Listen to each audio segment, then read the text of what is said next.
आजचा दुसरा दिवस होता फराळ करण्याचा आणि आज बनवत होते शंकरपाळी।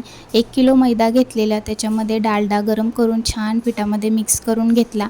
साखरेचं पाणी तयार करून घेतलेलं, तेही थोडंसं टाकून पीठ छान मळून घेतले।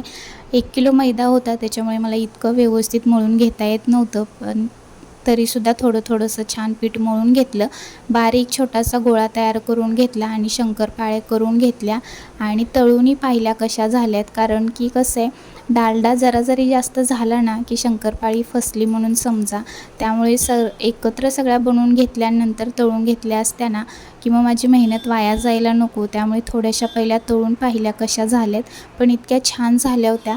पण तरीसुद्धा ना आत्तापर्यंत मी शंकरपाळी कधी बनवली आणि फसले असं तर कधी झालेलंच नाही आहे। आतापर्यंत बनवली तर अगदी छान झाल्या होत्या, पण तरीसुद्धा मनात थोडीशी भीती असते, कारण की हा सगळा फराळ आपण वर्षातून एकदा बनवतो, त्यामुळे थोडंसं विसरल्यासारखं होतं किंवा मनात थोडीशी भीती असते। पण मला जरा जरी काही वाटलं की मी लगेच माझ्या मम्मीला विचारते, त्यामुळे इतकंच काही वाटत नाही।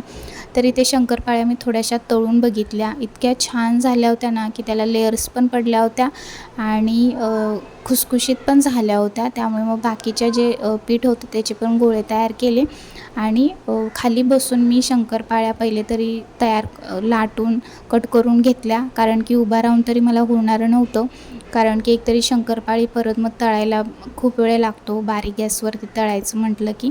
त्यामुळे मग मी उभा राहून करणं मला तरी काही जमणार नव्हतं, कारण की आता फराळ करण्यामध्ये ना पूर्ण अख्खा दिवस जातोय आणि थोडंसं थकल्यासारखं पण झालेलं किंवा पाय पण दुखत होते, कारण की शेगडी एकतरी खाली घेता येत नाही। त्यामुळे मी शेवटी किचन कट्ट्यावरती चढून बसले आणि शंकरपाळी तळून घेतल्या। आता इथे मी तेल जे आहे ना तर ते पूर्ण कढई भरून तेल टाकलेलं, कारण की कसं आहे, तेल कमी आणि शंकरपाळी जास्त झाली ना की तरीसुद्धा विरघळते शंकरपाळी तेलामध्ये।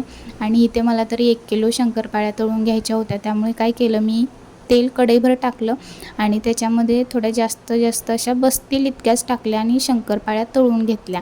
बघू शकता तुम्ही, इतक्या छान झाल्या होत्या ना। आणि तोपर्यंत ते पण आले, त्यानंतर मग त्यांनी मला थोडीशी मदत केली किचनमधलं पसारा आवरण्यामध्ये किंवा थोडीशी भांडी हे सगळं आवरण्यामध्ये, कारण की माझी अवस्थाच तशी झाली होती त्यामुळे। आणि नंतर मग त्यांनी माझ्यासाठी मस्त मॅगी चहा असं बनवून दिला, मी ते खाल्लं आणि शंकरपाळी डब्यामध्ये भरून ठेवली आणि असा होता आजचा दिवस। व्हिडिओ कसा वाटला नक्की सांगा। परत भेटू एका छानशा ब्लॉगमध्ये, तोपर्यंत बाय।